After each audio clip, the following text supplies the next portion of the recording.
Hello everyone, it's Steve with Aptera Owners Club. In this video, I want to talk a little bit about this RV that they recently announced maybe a week or two ago. I just found out about it a few days ago.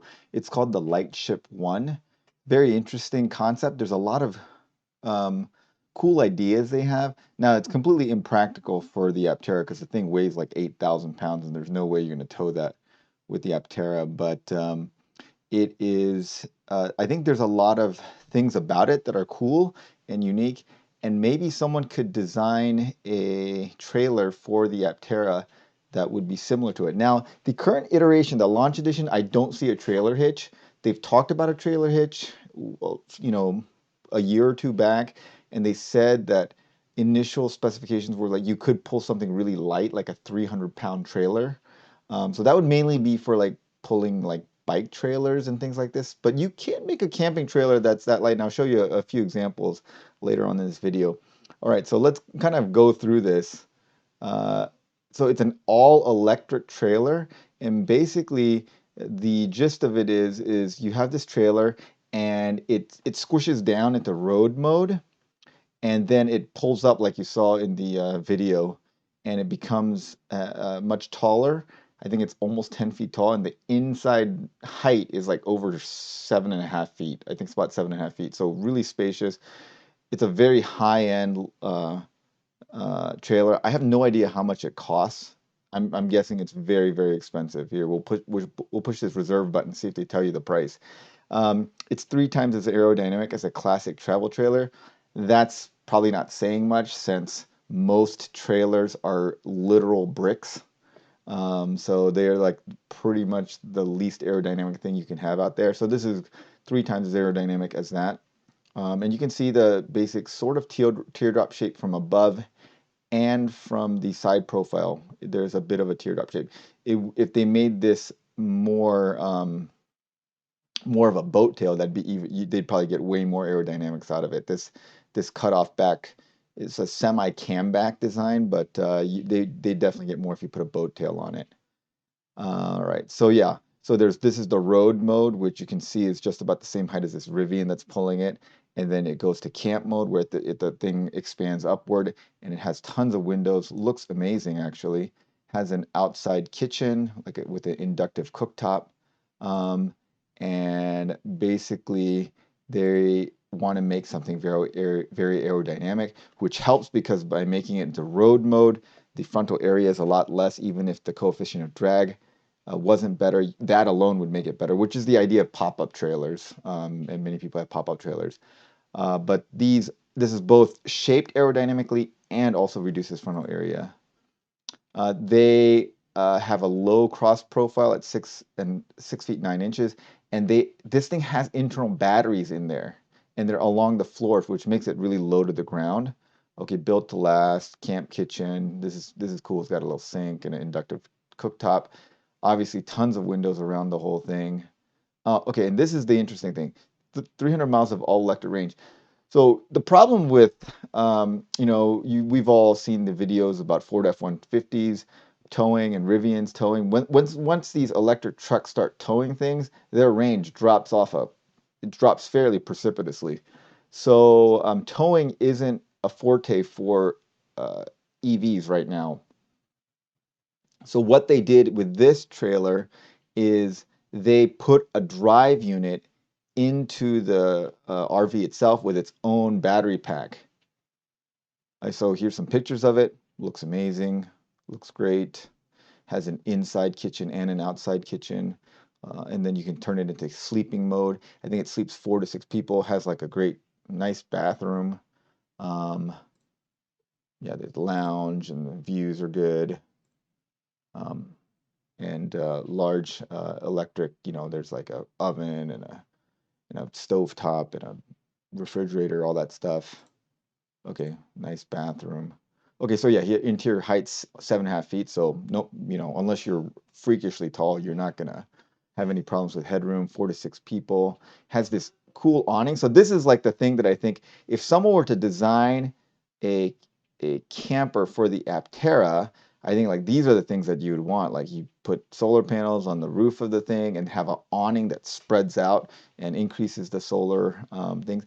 This thing has 2 to 3 kilowatts of solar panels, and that's compared to like zero point 0.7 kilowatts that the Aptera generally has. So about 3 to 4 times the amount of solar capacity. And here's like the drive unit of the thing. See, there's batteries here, and it's got its own motor. And so essentially, when a vehicle is pulling this thing, it's pushing itself, so it doesn't add any more load to the EV that's pulling it, or an ICE vehicle if you're pulling it with an ICE vehicle. So yeah, our design enables near zero range loss to your EV or better mileage for your gas vehicle. So I don't know exactly how they are controlling the speed of this thing. I assume they have regen braking too, because one of the problems with large heavy trailers is it puts a lot of load on the braking system of the tow vehicle. But this one, I imagine, would have regen braking, and it could slow down the trailer and manage the weight of the trailer electronically. I don't know how to control it. I mean, it's very important that they figure this out correctly because it's a safe, it would make, if this thing was pushing harder on your car than your car was going, that would make it unstable. Or if it was off sync with the tow vehicle, it would make it sort of dangerous. So they would need to sync this with the vehicle somehow very, very well. And I'm sure that they've thought of that and they've got that figured out. This part, I think, doing this for the Aptera would probably, adding batteries and a drive unit for a trailer that the Aptera is pulling, I think would make it too heavy. So I think this part you can't really use in an Aptera trailer that, theoretical trailer that could be designed. But it is a great idea for a large trailer. And so this, it has a large battery pack. You could power your EV. You could plug in your EV to it, or you could plug in your house to it. You could use it to just camp out and boondock. And then they have solar, so up to 3 kilowatts of solar power, and battery storing up to 80 kilowatt hours of energy. So you need a pretty large battery to give this the 300-mile range, 80 kilowatt hours. And then the solar awnings. This, I think, definitely is something that could be designed into a trailer that, if you were wanting to make one for the Aptera. And then, has an app, just like everything in the world these days has an app to control it. Okay, so here's the floor plan, and here's the dimensions of the thing. So it's 27 feet long, um, and then in road mode it's 6.9 inches tall. In camp mode it's 10 feet tall. And then here's the thing: the weight is 7,500 pounds. So obviously not towable by an Aptera by any stretch. This thing would be Aptera is like under 2,000 pounds, so this is 4 times the weight of an Aptera. All right, so here's the electric option. So 80 kilowatts up to 300 miles. This is probably not at highway range, and it probably requires the 80 kilowatt hour battery. The solar generation capacity is huge. So if you could design a trailer with the awning for an Aptera that's like 1 kilowatt hour, you could like theoretically add 80 to 90 miles of range to the Aptera per day. Like one of the things we've asked Aptera about many times is having some kind of jack for putting external solar panels on, and that's something that they're well aware of, and it's one of the things that they've said that they're gonna do. I don't really know the basics of that, but they said there's enough overhead in their solar charging inverter to account for that, and you could put in up to I forget the exact thing, but I think it was up to like 2 kilowatt hours in addition. So that would be plenty. So you could actually add 1 kilowatt of solar panels easily in a trailer form, and that'd be great. Like if you want to go boondocking and stuff. Okay, so obviously this is a really cool. And okay, let's find out the price. Let's see if it'll tell us the price here. Okay, yeah, here you go. So the long range all electric camping, it's $150,000. So yeah, as expected, it is ridiculously expensive. You'd have to be very, very wealthy to even think about buying this trailer. It's really cool, but wow, that is an eye-watering price. Okay, so here's some other things um, that are done. Okay, so this is a YouTube channel, The Elwood by Lucy. I saw this. There's this thing called Poor Man's Fiberglass, which uses like canvas and glue, and it's sort of like fiberglass, but much easier to work with. And you use foam and some wood and some aluminum, and then you like reinforce the whole thing with this Poor Man's Fiberglass. And basically, in this video, they're just making a trailer that is towable by a Vespa scooter. I don't remember her saying what the total weight of the thing is, but it's definitely less than 300 pounds.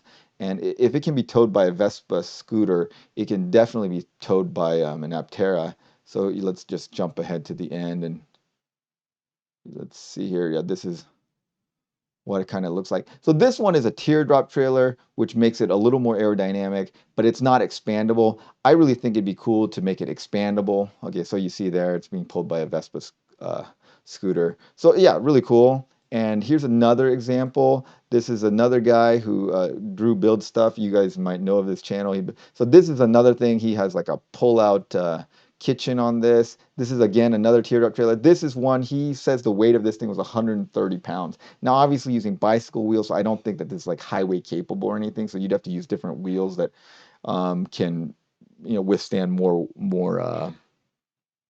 speed and is safe for road. But I think someone ingenious enough could design a sub 300-pound trailer that has solar panels that could be towed by an Aptera. I think it'd be really cool, and just use some of the design features of that lightship L1. Here's one from the 1960s. This is one called it was called the Lambretta scooter camper, and you see it's also being pulled by a scooter. This I probably is probably a couple hundred pounds. But I like the way that it's like it's a clamshell. It like makes it it's very small, so probably like 3 feet tall here, and then it expands up. So I think if someone would make a trailer like this for the Aptera under 300 pounds with solar panels here that lifts up and has awning and stuff, would be super cool. And you probably could build it for much less than this. It'd be perfect for like 1 or 2 people camping, and it would add additional solar overhead to charge the Aptera, um, and would be really cool. All right. Well, I just thought that this was a very nice uh, trailer that they made. It looks really nice. Of course, it's got to be for 150 grand. And they had a lot of features that I thought were really nice. And I hope someone would make a trailer like this. I don't think there's going to be a huge market for it for the Aptera, but maybe there is a market for a solar, like a lower end version of this that's much lighter and simpler. And if not, I think someone could make plans to like one-off make it, and people that were interested could make it themselves with some plans. All right. Well, tell me what you guys think. Is pulling a trailer with the Aptera just the dumbest idea ever? Uh, do you guys like this thing? Is it worth $150,000? Let me know what you guys think in the comments below. Thanks for watching, guys. Thanks as always to our supporting members. Have a great day.